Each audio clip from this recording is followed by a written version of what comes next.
Winter comes after fall. Night comes after day. Difficulty follows opportunity.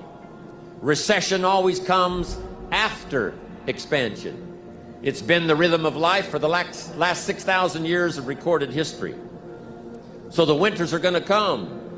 The winter of sickness, the winter of disappointment, the winter of devastation, social winters, economic winters, personal winters when your heart is smashed in 1,000 pieces and the nights are unusually long. It's simply called wintertime. But the winters are inevitable. So it has been for the last 6,500 years recorded history. You say, well, Mr. Rohn, what can I do about the winters of life? That as you go through the challenges of life and you look at it and embrace whatever comes to you, don't run from it. Step toward it. Don't try and duck it like most people do. See, most people want it easy. See, easy come, easy what? Easy go. Here's what's exciting about the passing of time. It takes you through whatever you're experiencing at the moment. That's what time will do, take you through the winter. Now, how do you handle the winters? Make this little note. You can get better, and you can get stronger, and you can get wiser. There's no winter that you can't overcome. There's no winter that you can't figure out how to survive. You must look out for your enemies. And believe me, we're going to have some. There's going to be political enemies. There's going to be social enemies. There's going to be people that'll be envious, and they will not be your friends. How you going to show power if you're not up under attack? How you going to show resistance if something's not trying to pull you over? Resist, resist. Stop being neutral and stop being indifferent. Resist. Take a stand and resist. And each battle brings you to another level. I thank God for the stuff I had to fight. I don't know that I've spent a day in my life thanking God for my car. I appreciate the car, but just be walking around the house thanking God, ooh, thank you for the Mercedes, thank you for that, thank you for the Bentley, not a day, thanking Him for stuff, thank you for this house, thank you for this pool, thank you for that, no, because all that stuff, when you get in trouble, you don't even notice it don't even make no difference. When you're really up under attack and the enemy's coming after your children and after your health and after your mind, you don't care what you're driving. I might as well be driving a bus. It don't make no difference. But I thank Him for the stuff I had to fight.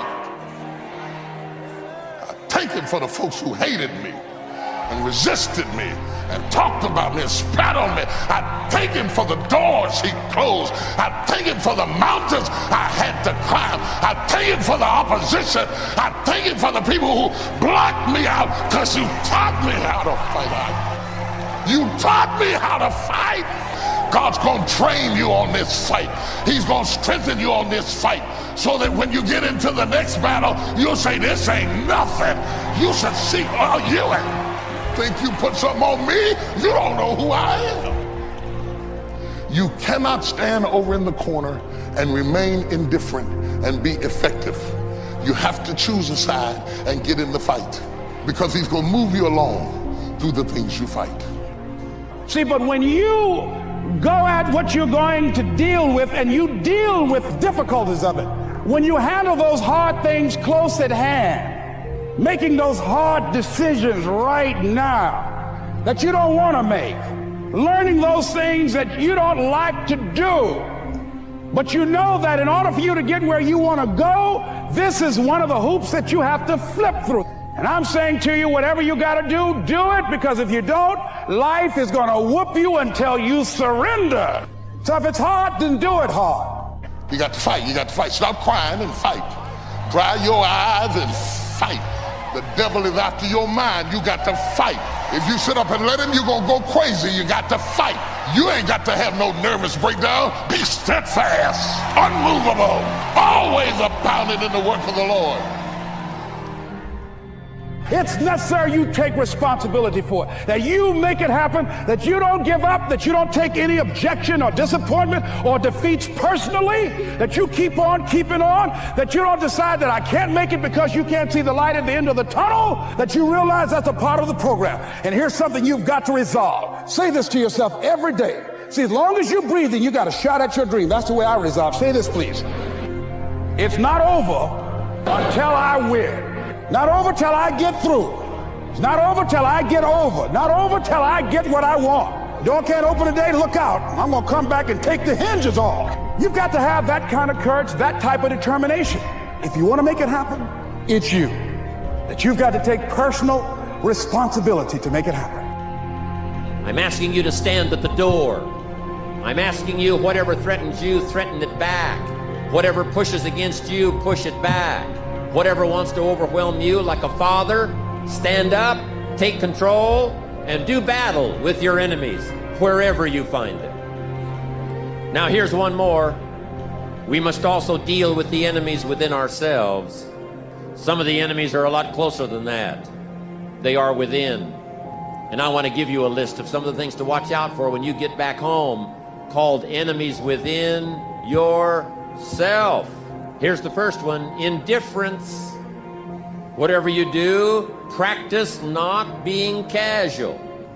You've got to shake off sometimes the lethargy that would say, oh, well, maybe it's not going to work for me. Don't be casual. Casualness creates casualties. You've got to deal with it. Indecision is called the thief of opportunity. Make decisions even if it's a wrong decision. Do the very best you can, make a decision and go with it. If it doesn't work out because it was a wrong decision, I'm telling you, that gives you experience now to make a better decision. Here's the next one: doubt. We've all got to deal with the enemy of doubt. Cynicism has a unique way of crowding in on all of us. Being cynical about society, being cynical about the past, cynical about the future. I'm asking you, don't let that disease grab you by the throat and ruin your chances to do well. Yes, it's easy to doubt that it can happen. It's easy to doubt. We've all got fears that want to crowd in. And here's one of the worst ones of all, and that is to doubt yourself. Don't doubt your own ability. Don't doubt your own strength. You can make it through. Next is worry. I mean, you know, you got to worry some. But here's the clue: don't let it conquer you. Mark this down. Let worry alarm you, but don't let it conquer you. We all need to be concerned. We all need to be concerned. If there's enemies around, we need to be concerned. If it isn't going well, yes, we need to be concerned. But I'm asking you to let it concern, let it touch you, let it alarm you, but don't let it conquer you. Take all of the worries you've got and try to drive them into the smallest corner you can possibly find. So whatever your enemies are here, drive them into a small corner. Here's the next one: over caution.